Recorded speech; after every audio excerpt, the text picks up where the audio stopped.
नमस्कार,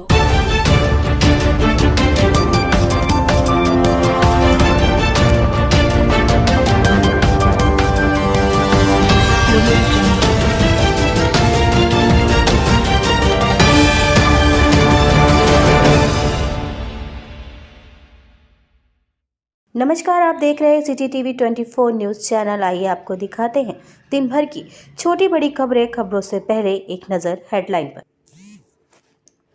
चाय के साथ कांग्रेस की बात कार्यक्रम संपन्न हुआ। कादा चौक बदायूं में आज प्रांतीय आह्वान पर छह कांग्रेसियों कमेटी अल्पसंख्यक विभाग की जानिब से चाय के साथ कांग्रेस की बात आज बदायूं जिले में ब्लॉक कादा चौक के बन की सकरी में कांग्रेस कमेटी अल्पसंख्यक विभाग द्वारा चाय के साथ कांग्रेस की बात कार्यक्रम संपन्न हुआ।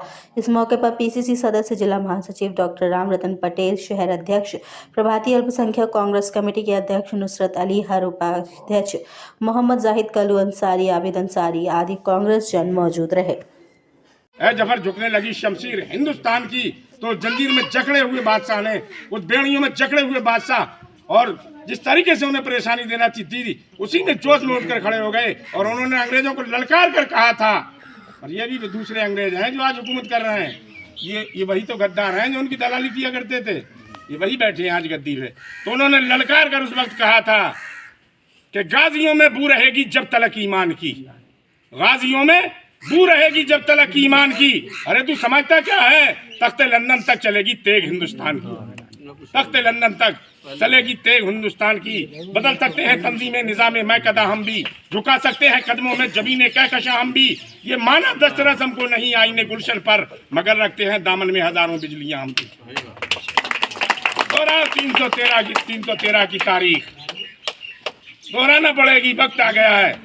अगर अपने आप को सही तरीके से रखना चाहते हैं, अपने आप को सही रास्ते पर लाना चाहते हैं, आज देख रहे हैं पूरा हिंदुस्तान जो है जल रहा है। कहीं आवारा पशुओं से किसानों को नुकसान पहुंचाया जा रहा है, कहीं हम पर तरह तरह के झूठे इल्जाम लगाकर हमारे मकानों को, हमारे भाइयों को कत्ल किया जा रहा है, उनके मकान ढाए जा रहे हैं।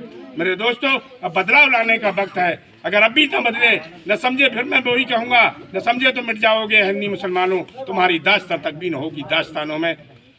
और इस शेर के साथ मैं 300, 350 या 4000 किलोमीटर का सफर राहुल गांधी ने इसलिए तय नहीं किया था। राहुल गांधी ने अपने कोई खानदान के लिए तय नहीं किया था, अपनी बिरादरी के लिए तय नहीं किया था, बल्कि पूरी हिंदुस्तान की जनता के लिए राहुल गांधी कन्याकुमारी से लेकर कश्मीर की बात तक पैदल चला और उसने बता दिया कि हमारे हमें जान की भी परवाह नहीं है, माल की भी परवाह नहीं है, लेकिन हम इस हिंदुस्तान को जो है कभी बर्बाद नहीं होने देंगे। और उसने कहा था कि अभी आंखों की शमा जल रही है, प्यार जिंदा है, अभी मायूस मत होना, अभी बीमार जिंदा है और हजारों जख्म खाकर भी मैं जालिम के मुकाबिल हूँ। खुदा का शुक्र है मेरा दिल खुददार जिंदा है। लगी आग फसले बहारा के हाथों, चमन जल रहा है निगहबां के हाथों, वही और होता तो शिकवा न करते, सितम हो रहे हैं मेहरबां के हाथों। इसी के साथ मैं अपनी बात खत्म करता हूँ। चारी साहब बड़े करीबी है और ये अल्पसंख्यक सचिव भी है और जब प्रोग्राम होता है बेचारे ये बदायूं जाते हैं और उसमें शरीक रहते हैं। मैं इनसे बहुत मुतासिर हूँ क्योंकि कोई भी प्रोग्राम में फ़ोन करो तो साहब हमारे अंसारी साहब हाजिर रहते हैं बेचारे, कौन भी, चाहे वो ज्ञापन का हो, चाहे वो कोई धरना हो, चाहे वो कोई मीटिंग हो, हर मीटिंग में जाना ये इनकी बहुत बहुत शुक्रगुजार है। आज पूरे हिंदुस्तान कन्याकुमारी से लेकर कश्मीर की वादियों तक सुलग रहा है। अगर इसमें कोई शख्स, आज हम प्रांतीय आह्वान पर एक प्रोग्राम चल रहा है चाय के, या हमको सताया जाता तो चलो हम मान लेते। हम ये लड़ाई लड़ने के लिए और ये बात आपसे कहने के लिए इसलिए आए हैं कि पूरा हिंदुस्तान की जनता, चाहे वो किसी भी धर्म से हो, चाहे वो किसी भी संप्रदाय से हो, चाहे वो किसी भी जाति के लोग हों, सब परेशान हैं। किसान देखो हमारा छुट्टा पशुओं से परेशान है, व्यापारी देखो तो टैक्स की मार से परेशान है, गरीब देखो तो महंगाई की मार से परेशान है। हमने अभी एक बात बहुत अच्छी कही थी हमारे भाती भाई ने कि आज आदम खां को जेल के अंदर डाल दिया गया है, जिसने समाजवादी को बनाकर खड़ा किया। मेरे दोस्तों, ये समाजवादी पार्टी है जिसने हम लोगों को छला, हम लोगों के साथ गलत किया, हम लोगों को धोखा दिया। और हमने इसे अपना समझकर सब कुछ दे दिया। और उसके बाद इन लोगों ने जो है हमारे साथ धोखा दिया। मैं पूछना चाहता हूं, क्या आजम खान साहब ने घोटाला किया था समाजवादी पार्टी में? क्या अकेले आजम खान साहब थे कि जिन्होंने साहब किसी की बकरियां चुराई हैं, किसी की मुर्गियां चुराई हैं, किसी की किताबें चुराई हैं? इनको मुकदमे लिखते भी शर्म ना आती, न लिखाने वालों को शर्म है, न लिखने वालों को शर्म है। दोस्तों, आप समझ रहे हैं कि पूरी तरीके से हिंदुस्तान में किस कदर तुम पे जुल्म के पहाड़ ढाए जा रहे हैं। इसमें कोई शक शुबे की गुंजाइश नहीं है। और इसको सिर्फ बदलने के लिए, इसको निजात पाने के लिए, इससे निजात पाने के लिए हमारे पास एक ही रास्ता है कि हम सही तरीके से अपने वोट का सही जगह इस्तेमाल करें, तभी हम कामयाबी की मंजिलें पा सकते हैं। न वो दिन दूर नहीं है कि तो न समझे। मैं इस शेर के साथ आपको समझाता हूँ कि न समझोगे तो मिट जाओगे हिंदी मुसलमानों, न समझोगे तो मिट जाओगे हिंदी मुसलमानों। तुम्हारी दास्तां तक भी ना होगी दास्तानों में, तुम्हारी दास्तां तक भी ना होगी दास्तानों में। जो अपने कौम के असलाह, जो अपने कौम के रहबरों के अपने असलाह, अपने जो रहबरों के जो है बुजुर्गों के कारनामों को भुला दिया करते हैं, अपने असलाफ के कारनामों को भुला दिया करते हैं। अपनी तारीख को जो लोग भूल जाया करते हैं वो लोग सफाई हस्ती से मिटा दिए जाते हैं, उनकी कहीं गिनती नहीं होती। आज इस कौम ने अपने असलाफ की तारीखों को भुला दिया है। अपने असलाफ की तारीखों से हम लोग हट चुके हैं और हम दूसरे रास्ते पर जा चुके हैं।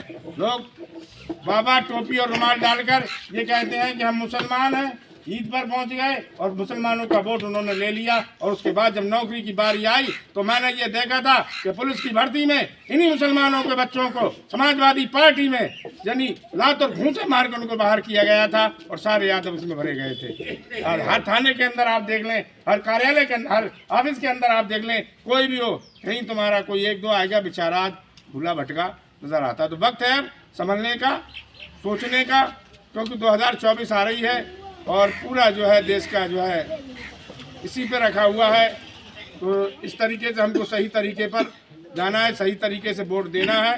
जो सही काम करे उसके साथ वोट देना है, क्योंकि हमने इस देश को बनाया है। हम तारीख भूल चुके हैं। हमने इस देश को बनाया। अंग्रेजों से अगर लड़ाई किसी ने शुरू की तो लड़ाई को शुरू करने वाले, उनसे जो है उलझने वाले, उनके खिलाफ फतवा जारी करने वाले कोई और नहीं था, वो मौलाना हाली थे जिन्होंने ये अंग्रेजों के खिलाफ फतवा जारी किया था।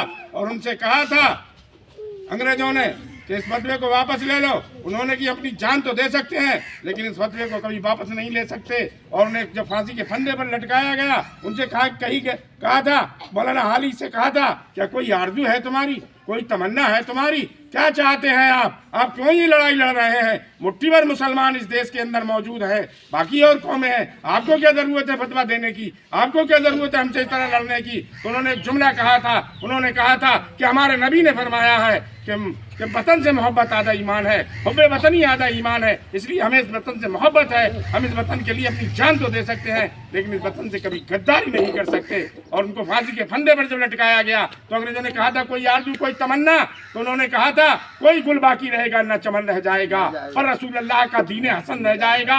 हम सब्जी रो बाग में है, कोई दम के चहे बुलबुलें उड़ जाएंगी, न चमन रह जाएगा।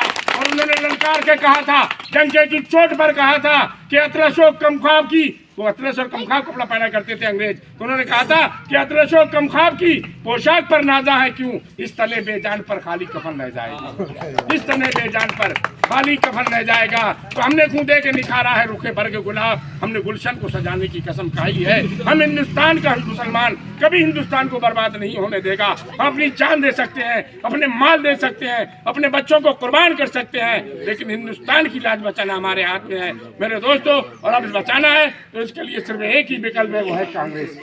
सबको देख लिया, तरीके से देख लिया। और जब अंग्रेजों लड़ाई का आखिरी वक्त आया, वो भी मुसलमान थे, बहादुर शाह जफर, मुगलिया सल्तनत का आखिरी बादशाह, जिनको जंजीरों में जकड़ लिया गया था, कैद खाने के अंदर जिनको डाल दिया गया था, और उनके दो बच्चों के सर उनके सामने पेश किए गए थे और कहा था ये तुम्हारे लिए तोहफा है, ये तुम्हारे लिए नाश्ता है। तो उन्होंने कहा था ये दो बच्चे क्या हैं, अगर 100 होते तब भी मैं इस देश में कुर्बान कर देता, और आपको रंगून की जेल में डाल दिया था। ये है कारनामे मुसलमानों के मेरे दोस्तों। उनसे कहा था अंग्रेज ने